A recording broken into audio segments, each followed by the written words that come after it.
Езра 2 дугаар бүлэг.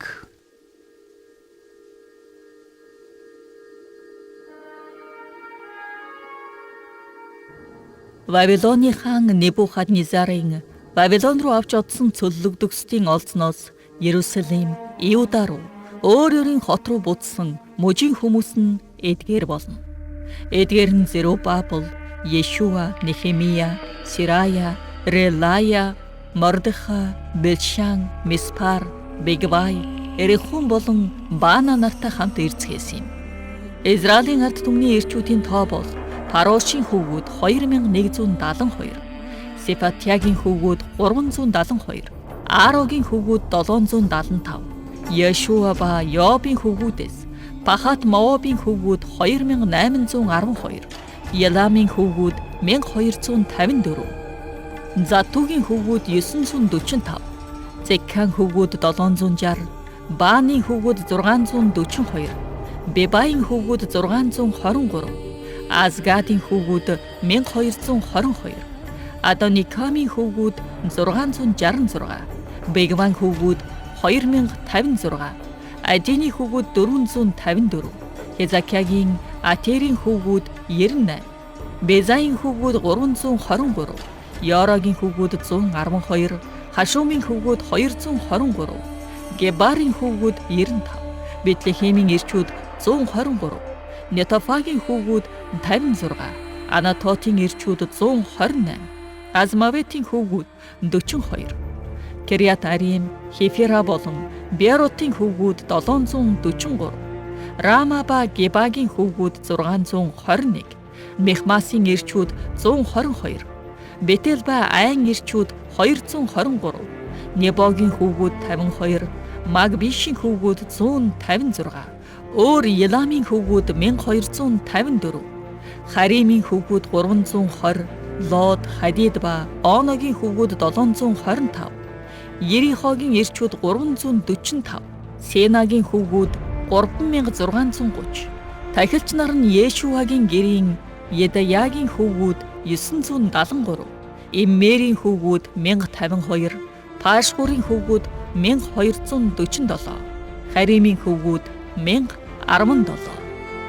Левичүүд нь Ходавиягийн хүүгүүдээс Ешуа ба Гадмелийн хүүгүүд 74, дуучид нь Асафын хүүгүүд 128, хаалгачдын хүүгүүд нь Шалумын хүүгүүд, Атерийн хүүгүүд, Талмоны хүүгүүд, Акубын хүүгүүд, Хатитагийн хүүгүүд, Шабаийн хүүгүүд бүгд 139.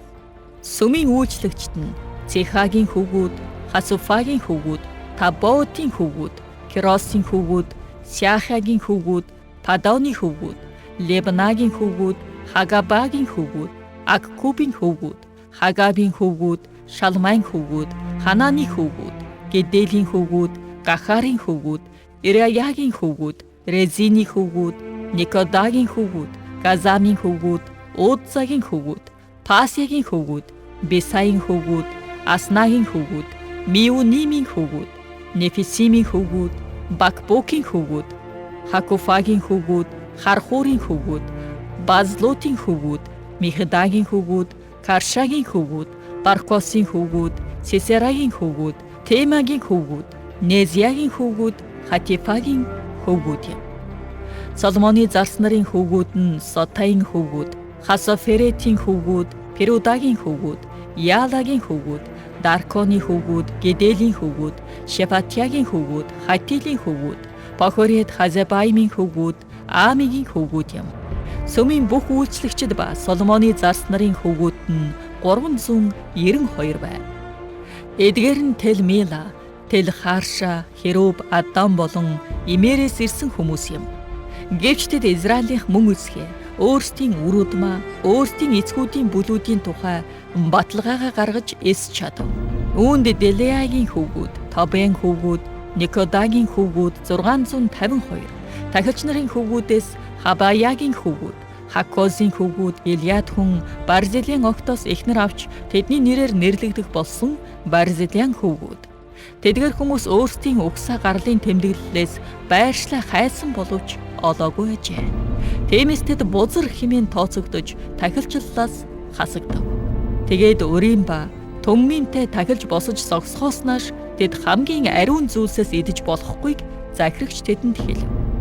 Бүх чуулганд 42,360 хүн тоолуулсан юм.